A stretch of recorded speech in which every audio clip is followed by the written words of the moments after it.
आज मेरी कहानी बहुत ही भयानक, डरावनी और इंटरेस्टिंग होने वाली है क्योंकि आज एक प्यार की कहानी है। एक लड़कियों को एक जिन्नात लड़की से प्यार हो जाता है, फिर उसका क्या अंजाम होता है आज ही आज जानेंगे। दोस्तों, कभी न कभी किसी न किसी को प्यार तो हुआ ही होगा। मुझे भी हुआ था, लेकिन इंसानों से नहीं बल्कि एक जिन्नात लड़की से।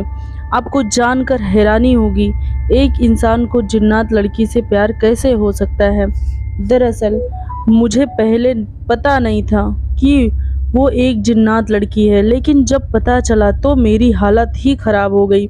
आज मैं आपको अपनी वो डरावनी, दिल को दहला देने वाली एक भयानक भूतिया कहानी सुनाने जा रहा हूँ। दोस्तों, कहानी सुनने से पहले एक बार इतना ज़रूर चेक कर लीजिएगा कि कहीं आपकी गर्लफ्रेंड भी तो जिन्नात तो नहीं है। तो चलिए, जिन्नात खून की प्यासी शुरू करते हैं। बात उन दिनों की है जब मैं कॉलेज में पढ़ाई करता था।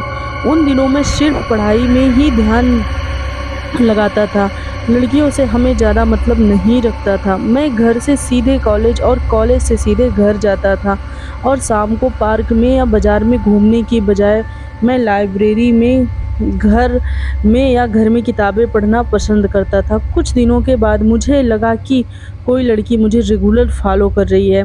वह मुझे कॉलेज के कैंपस में, लाइब्रेरी में, हर जगह दिखती थी। अब तो धीरे धीरे मैं भी उसकी तरफ खिंचने लगा था। मुझे वह लड़की अब अच्छी लगने लगी थी, लेकिन मेरी हिम्मत नहीं होती थी कि मैं उससे कुछ जाके कह सकूं।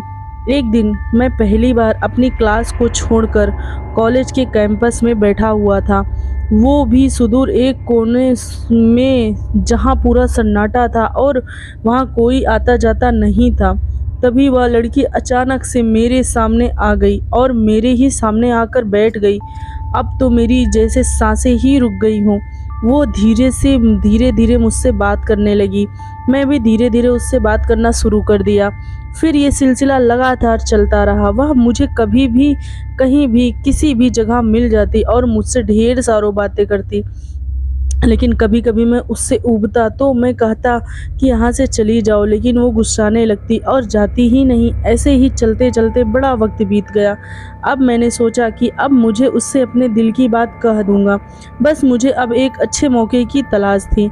फिर वह लड़की मुझे वहाँ से एक सुनसान इलाके में लेकर चली गई। मुझे कुछ अजीब सा लग रहा था और मन में ख्याल भी बड़े अजीबोगरीब और डरावने आ रहे थे।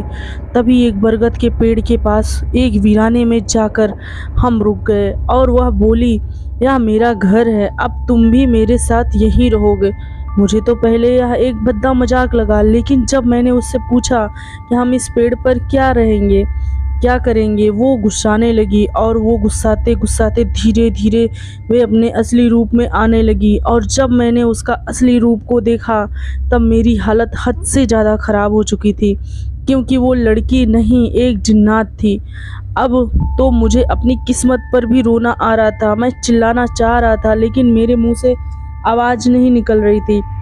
मैं भागना चाह रहा था, चाह करके भी मेरे कदम उस जगह से हिल ही नहीं पा रहे थे। मैं हाथों को हिलाना भी चाह रहा था, लेकिन चाह कर मेरे हाथ भी नहीं हिल रहे थे। शायद मैं पूरी तरीके से उसके कब्जे में आ चुका था। सारी मेरी कोशिशें बर्बाद होती जा रही थी।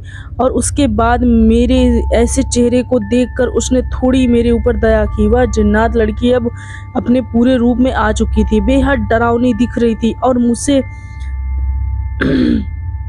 उसने मुझसे कहा कि तुम मुझे अच्छे लगते हो और अब तुम कहीं नहीं जा सकते हो जब तुम मेरे साथ ही रहोगे। मेरे तो समझ में ही नहीं आ रहा था कि मैं क्या करूं, तो करूं क्या करूं। अब वह लड़की अपने नुकीले दांतों से मेरे ऊपर हमला करने जा रही थी, या यूं कहें कि उस नुकीले दांतों से वह मुझे जान से मारना चाहती थी।